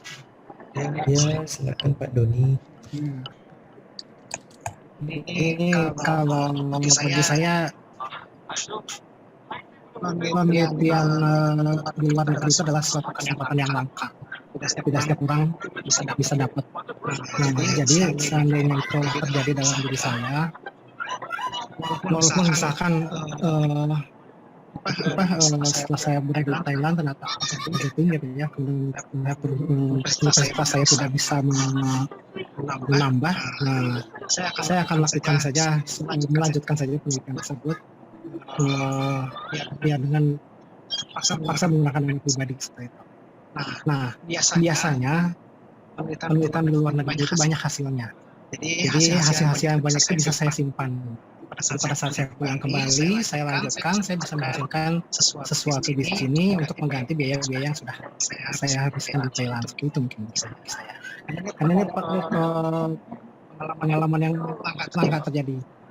Nah, karena saya memang di bidang murni ini, jadi kalau mendapatkan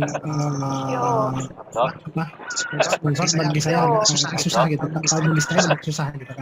Bagi saya susah gitu. Jadi ya khususnya dua, menggunakan budget yang ada atau menggunakan pribadi seperti itu. Terima kasih Pak Doni sudah sharing. Bapak Ibu yang lain sekarang posisinya lagi di waktu Indonesia Tengah. Boleh silakan istirahat sholat maghrib dulu. Saya kembali ke ruangan utama Pak ya, Bu. Mohon izin.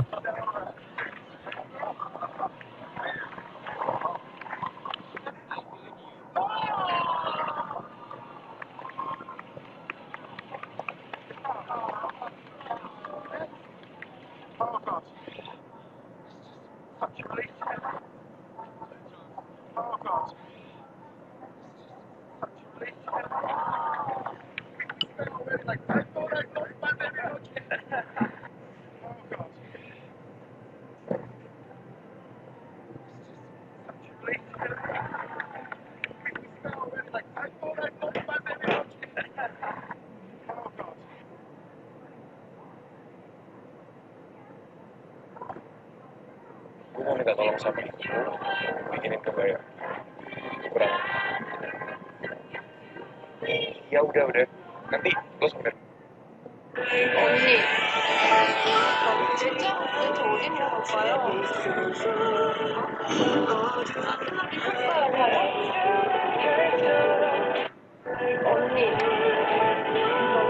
도대체 어디 있는 걸까요? 따뜻하게 햇바람 가요?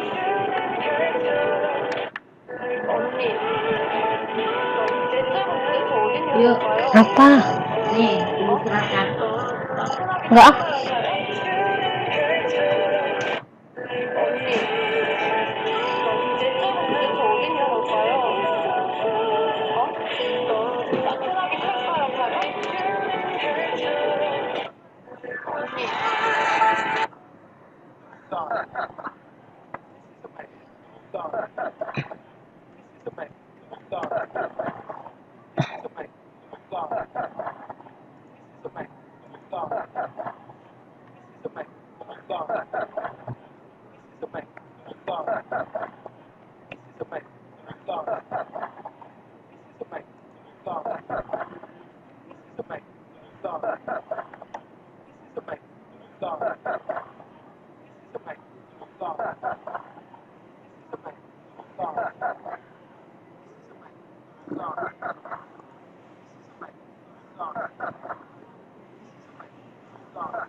Makanya pilih lah bising di situ. Tugasku cuma itu doang kan, Bu? Enggak mau.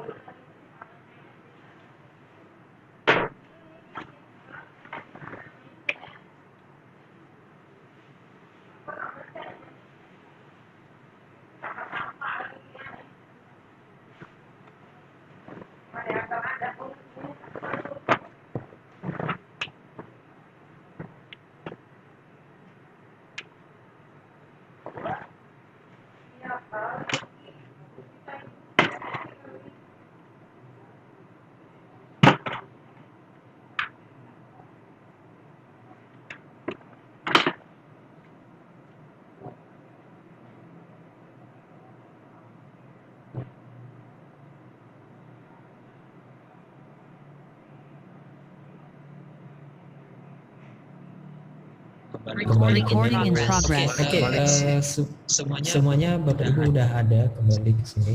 Dan tadi seru banget aku masuk ke room 1, 2, 3, 4 diskusinya mantap banget dan banyak banget perspektif dari masing-masing dosen menyampaikan pengalamannya. Ya Pak? Ini enggak. Mohon maaf, saya baru bisa bergabung sebentar keluar dari luar. Dari tadi belum bisa konsentrasi, tapi sudah mencoba mendengarkan semuanya. Oh iya Pak Supadi, nggak apa-apa. Nah, tadi saya banyak dapat perspektif cara mengambil keputusan dari Joe ini. Nah, kira-kira Bapak dan Ibu di sini ada yang mau sharing kah hasil diskusi dari teman-teman di breakout room tadi? Kalau saya mungkin Pak Supadi sudah punya jawaban. Ada dua asumsi yang akan dikemukakan oleh kelompok kami dan tiga yang akan dikemukakan oleh Pak Supadi. Apakah dia dalam bentuk proposal ataukah penelitiannya sudah dilaksanakan? Ya mungkin Pak Supadi, karena saya rasa Pak Supadi sudah menemukan titik masalah dari jalan tengahnya ya. Izin Pak Muslim, Bapak Ibu kelompok yang bergabung dengan kelompok kami dan Coach Agung dan teman-teman semua, kita belajar untuk bagaimana menyamakan persepsi untuk ambil jalan yang bijak agar tidak ada yang cederai. Tadi kami gini Pak, asumsi kami dua. Pertama adalah Supadi punya proposal beri mereka 10 juta. Namun pihak kampus hanya mendanai 8 juta Pak. Itu asumsi pertama. Setiap proposal ini bisa Supadi share, mencari para dermawan sponsorship untuk membantu pembiayaan Pak. Itu kalau Supadi masih proposal nih Pak. Nah, yang kedua, kalau ini sudah berjalan di lapangan, maka kami akan memanfaatkan segala sumber daya manusia yang ada agar kontrak yang sudah kita tekan itu betul-betul terlaksana. Namun dari sisi pihak lain, dilihat dari sisi pembaik kita, Supadi itu kurang matang dalam analisis kebutuhan, sehingga fakta dan data yang dijadikan dasar untuk mengikuti kontrak tadi adalah belum valid dan belum sahih, sehingga Supadi terobos dalam hal marketing. Gitu Pak. Kata kuncinya adalah Supadi, contohnya itu belum mendapatkan fakta dan data yang valid ketika analisis kebutuhan yang kita rencanakan kita evaluasi belum valid, tapi sudah berani ngambil keputusan, padahal itu mohon maaf tidak klop antara anggaran yang tersedia dengan anggaran yang kita butuhkan. Begitu Pak Agung, mungkin Pak Musri, Bu Meli dan Bu Tessa kelompok kami akan menambahkan, silakan. Untuk Pak Supadi malah langsung dapat perspektif saat risetnya berjalan sama riset yang sudah sementara jalan tiba-tiba mogok tengah jalan ya. Mantap Pak Supadi. Ada lagi Bapak Ibu yang mau share hasil diskusinya tadi? Tidak mesti. Pada aku izin dulu saya kembali ke ruang lagi ya. Tadi ini hanya saya nggak tekan ini. Jadi Oh iya. Silakan Pak Supadi. Pak Eka tuh lanjut tadi Pak Eka, kalau satu Pak Eka. Ada yang menambahi? Oh Pak Eka. Pak Eka menambahi ya. Silakan Pak Eka. Ini berbagi hasil diskusi tadi kami di ruang 1 Bapak Ibu. Jadi tadi sempat diskusi. Kami coba lengkap banget sampai analisis luar biasa Bapak Eka. Ya, jadi tadi coba melakukan analisis dulu dari kondisi yang tadi dipaparkan. Jadi dari hasil dari yang kami observasi di sini ada beberapa hal di keempat komponen ini. Jadi kalau dari segi strength-nya itu kami melihat bahwa ini penelitiannya lingkupnya internasional dan jika sudah kemungkinan kalau sudah ada tugas untuk melakukan penelitian mungkin besar sudah ada kerjasama seperti itu. Jadi sebetulnya dari segi penelitian ini dari segi kualitas mungkin boleh bilang potensi kualitasnya baik gitu atau bahkan sangat tinggi gitu. Kemudian kerjasama pun mungkin karena sudah ada kerjasama, jadi peluang untuk mencari rekanan dan lain sebagainya itu bisa lebih terbuka seperti itu. Jadi untuk peluang-peluang yang di bawah ini sebenarnya terdukung dengan strength yang ada dalam situasinya seperti itu. Tapi di sini ada beberapa kelemahan atau weakness-nya. Jadi penelitiannya karena pendanaannya kurang, mungkin saja nanti penelitiannya tidak akan optimal. Mungkin saja ada misalnya ada pergeseran hasil yang dicapai, misalnya tadinya punya ingin mencapai tujuan A, B, C, D, mungkin jadinya hanya A, B saja seperti itu. Atau mungkin pengumpulan datanya tidak sebanyak yang direncanakan ya seperti itu. Atau bisa yang kedua kelemahannya mungkin karena tadi sudah ditugaskan ya berarti sudah tidak bisa dibatalkan seperti itu. Kemudian skema kemungkinannya juga mungkin sudah tidak bisa diubah karena tadi dikatakan sudah ada sudah ditugaskan dan tidak akan mendapatkan fasilitas dari kampus. Kemudian dari melihat peluang-peluang yang ada, jadi sama seperti tadi yang disampaikan Pak Supadi, salah satu peluangnya ini yaitu dengan mencari kerjasama dengan pihak lain, baik itu misalnya dosen, instansi atau lembaga lain yang bisa diajak untuk berkolaborasi dan melakukan penelitian. Nah, kami melihatnya tadi ada penelitian yang internasional dan sudah ada kerjasama. Mungkin saja kan kita membangun kerjasama dengan pihak-pihak lain yang ada di Thailandnya misalnya, atau mungkin dengan dengan instansi atau rekanan di negara-negara lain sehingga kualitas penelitiannya akan lebih tinggi nantinya. Kemudian yang kedua untuk honorer peneliti juga ini bisa dialokasikan misalnya untuk menutupi kekurangan dana yang tersedia atau mungkin dari dana pendamping gitu, yang siapa tahu ada jadi bisa saja dilihat cari dulu siapa tahu ada dana-dana yang lain yang bisa digunakan untuk menutupi. Dan yang terakhir di sini ada efisiensi anggaran atau realokasi anggaran. Jadi dari fasilitas yang sudah diberikan tadi kan ada akomodasi, kemudian apalagi tadi penerbangan dan konsumsi ya. Jadi mungkin itu bisa diturunkan anggarannya, misalnya asalnya penerbangannya kelas bisnis diturunkan ke kelas ekonomi, hotelnya yang asalnya di hotel A misalnya yang harganya lebih tinggi, hotel yang lebih murah, sehingga ada alokasi dana yang bisa digunakan untuk menutupi kekurangan yang tersedia seperti itu. Dan di sini threat-nya atau ancaman yang mungkin terjadi itu pertama tidak ada organisasi finansial. Jadi mungkin dosen biasanya kalau melakukan penelitian mungkin nanti akan mendapat semacam bonus seperti itu dari hasil penelitiannya. Dan jadi dari sini mungkin dosen-dosen tidak akan mendapatkan keuntungan seperti ini. Dan mungkin juga nanti ada evaluasi anggaran. Jadi mungkin akan ada semacam monitoring begitu ya, kenapa sampai bisa over budget seperti itu. Terus sudah ada SK-nya tapi kenapa jadi over budget, dan mungkin nanti karena sudah sampai over budget seperti ini di luar rencana, mungkin saja ancamannya itu peneliti itu tidak akan mendapatkan pendanaan gitu ya.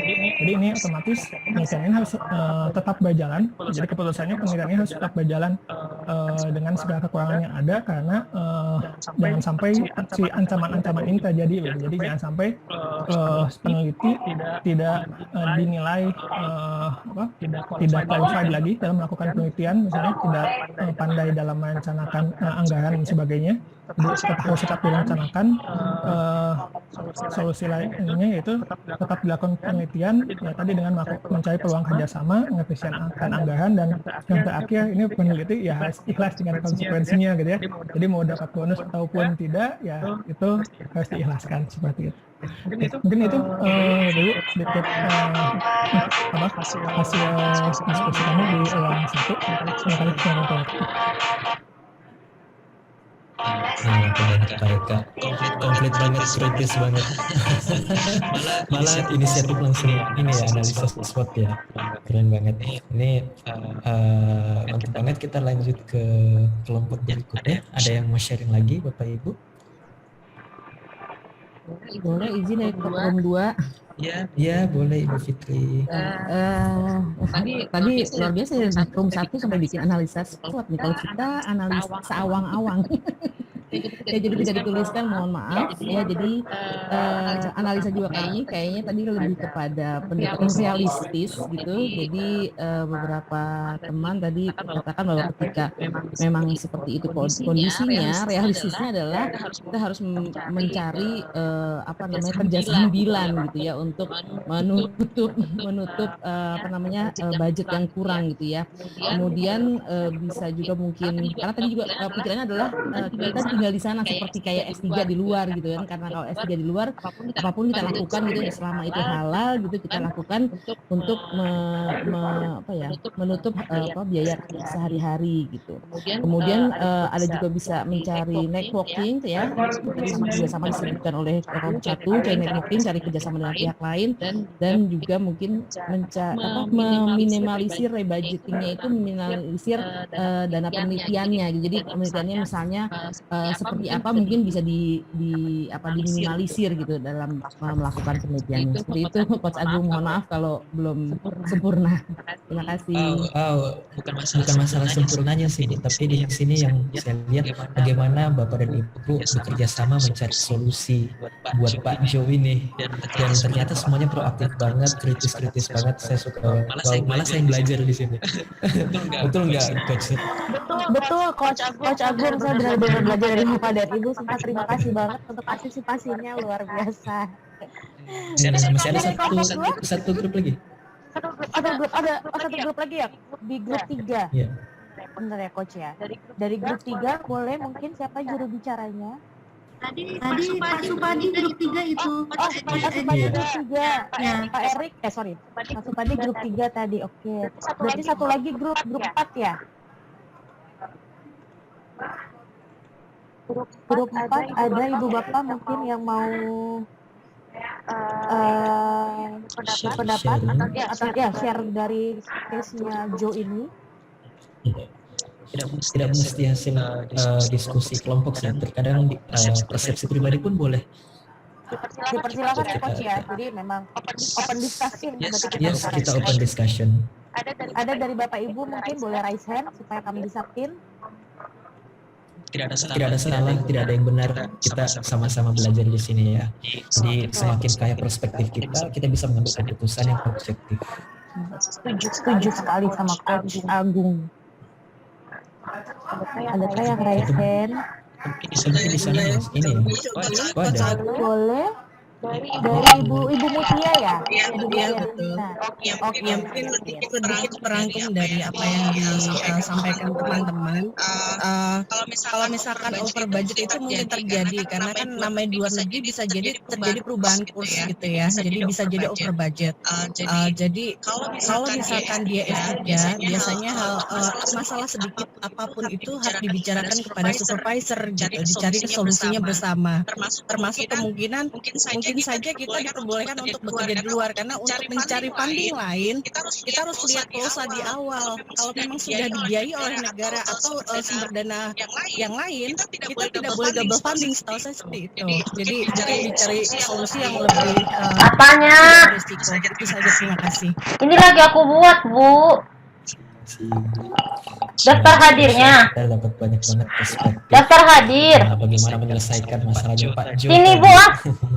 Dosen yang posisinya dia dapat kesempatan untuk riset. Apanya? Tapi ternyata setelah dijalankan budgetnya membengkak. Nah, nggak ada daftar rapot kan? Sudah share masing-masing. Nggak ada. Saya lihat solusinya sangat beragam. Saya berterima kasih banget. Malah saya belajar juga dari hasil diskusi Bapak Ibu. Ini closing dari saya adalah a good life is the fruit of a succession of good decisions. Decide wisely. Hidup yang baik, hidup yang berkualitas berasal dari pilihan-pilihan yang kita lakukan. Waktu itu udah berapa kali Bu aku minta dikirimin sama Ibu, dikirimin. Putuskan secara bijak. Seperti itu. Terima kasih Coach. Adanya nilai PTS. BUAS nggak ada. Terima kasih. PTS ada. Tapi Lager UAS nggak ada. Untuk ilmunya hari ini, untuk sharingnya hari ini. Lager PTS Luar ada. biasa sekali, saya dapat insight banyak dari Coach Agung dan dari Bapak Ibu. Itu kan udah berapa kali waktu itu kalau nggak salah aku minta buku, minta kirimin sama itu. Tungguin. Karena kita masih punya waktu. Ibu bilang itu si Abunya belum ngirim-ngirim. Ngirim Abu. Akan ada orbit Arjuna Bawa hari flash ini. disk deket. Seperti itu. Tahu. Dipersilakan Bapak Ibu, ada yang mau menanggapi atau mau menambahkan lagi? Kalau tidak ada, mungkin Coach Revina kita mau foto kali ya Coach ya. Yes. Wajib foto. Kita foto bersama dulu ya. Wajib dong. Boleh Bapak Ibu buka kameranya. Aduh saya langsung lihat banyak yang buka kamera, jadi saya senang sekali. Hasilnya banyak open cam. Silakan Bapak Ibu. Senang sekali ya Coach Angel bisa melihat Bapak dan Ibunya lagi secara langsung. Oh ya, sebelumnya mengingatkan lagi Bapak Ibu untuk mengisi daftar hadir. Sebentar saya share di kolom chat. Sudah saya share, jadi Bapak Ibu bisa mengisi daftar hadir. Sebelumnya kita mau foto dulu, buka kameranya dulu. Oh, Pak Aulia lagi di jalan nih sepertinya nih, saya melihat di dalam mobil. Hati di jalan Pak, semangat. Hati-hati di jalan Bapak dan Ibu yang sedang ada di jalan. Oke, kalau gitu Bapak dan Ibu, di sini slide saya ada 3. Jadi nanti mohon untuk senyumnya ditahan dulu supaya nanti semuanya bisa senyum di depan kamera. Oke, kalau gitu saya mulai, Coach Angel dan Coach Agung. Boleh, silakan Coach Revina. Kita senyum 1, 2, 3. Oke. Ini slide 1 ya. Jadi mohon bersabar. Sekarang slide 2 ya. Iya, tuh. Silakan dibuka kameranya, Bapak Ibu. Silakan dibuka kameranya. Di Alia kita. Oke, kalau gitu saya foto Bapak Ibu. 1, 2, 3. Sana pendek. Slide 2 sudah difoto. Sekarang slide terakhir. Bapak dan Ibu dibuka kameranya, nanti kita kasih senyum yang manis untuk kameranya. Oke. 1, 2, 3.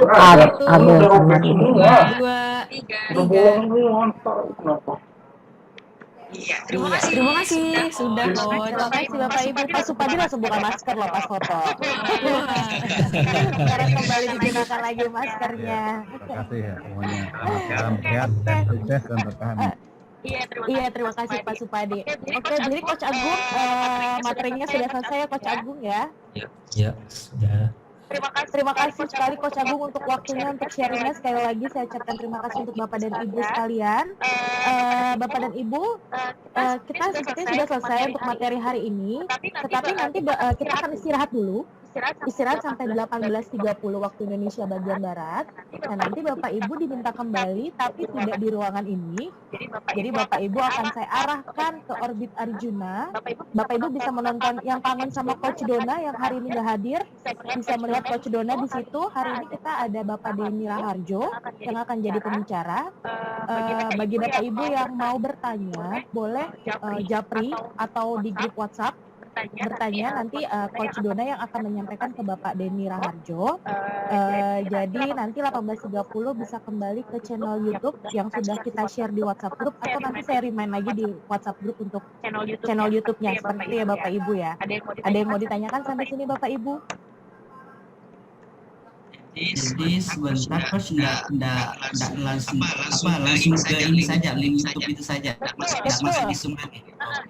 Tidak kembali. Jadi hari ini saya sekarang Bapak Ibu bisa istirahat isoma, istirahat sholat makan. Nanti 18.30 kembali lagi tapi tidak di rumah. Jadi nanti kembali lagi bersama saya, Coach Revina dan Coach Dona itu besok. Seperti itu. Coach, itu yang punya langsung di link YouTube-nya atau itu yang masuk di website yang tadi ya, Coach? Di link YouTube. Langsung link YouTube. Nanti saya share lagi supaya nge-remind Bapak Ibu, jadi bisa langsung klik aja di link YouTube nonton Orbit Arjuna. Jadi besok kita juga bisa sambil bahas tuh di kelas, sebelum mulai kelas atau di sela-sela diskusi, kita bahas mengenai Orbit Arjuna hari ini. Terima kasih, Coach. Sama-sama Ibu Dian. Ada lagi Bapak Ibu yang mau bertanya? Sudah cukup jelas berarti Bapak Ibu? Jelas Coach. Ada Pak Supadi yang raise hand. Pak Supadi raise hand. Oh, seperti Pak Supadi ada yang mau ditambahkan? Ada yang mau Mohon maaf, ditambahkan? itu bukan rekan, saya akan berikan tepuk tangan. Oh, tepuk tangan. Oh, tepuk tangan. Oke, saya juga salah. Saya juga besar. Oke, kalau gitu kalau tidak ada pertanyaan, saya akhiri sampai di sini. Terima kasih untuk Bapak Ibu untuk waktunya. Assalamualaikum warahmatullahi wabarakatuh. Sampai ketemu besok lagi. Waalaikumsalam. Terima kasih. Sampai jumpa lagi di hari Waalaikumsalam Bapak.